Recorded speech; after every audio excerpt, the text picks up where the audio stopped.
How do you hear God's voice in a world that never stops making noise? Think about it. Your phone is always buzzing. There's always something to watch, something to scroll, something fighting for your attention. And then we say, God, why can't I hear you? But what if the problem isn't that God isn't speaking? What if it's that we're never quiet enough to listen? Psalm 46, verse 10 says, "Be still and know that I am God." Be still, not busy, not distracted, still. And that's the part most people struggle with, because silence feels uncomfortable. When everything gets quiet, your thoughts get louder. Your worries show up. All the things you've been avoiding suddenly are right there. But here's the truth. God often speaks in the quiet, not in the chaos, not in the noise, but in the stillness.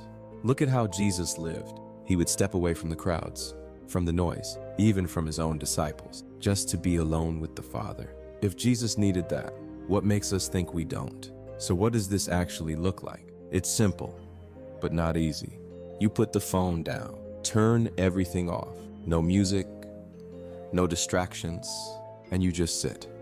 At first, it might feel like nothing's happening, but stay there. Pray, and then pause. Read a verse, and then sit with it. Don't rush to the next thing, because hearing God isn't always about an audible voice. Sometimes it's a thought, conviction, a peace that settles in, a clarity you didn't have before. And over time, you start to recognize it. But it only happens if you create space, because God isn't competing with your noise. So if you really want to hear him, you don't need more content. You don't need more noise. You need more silence.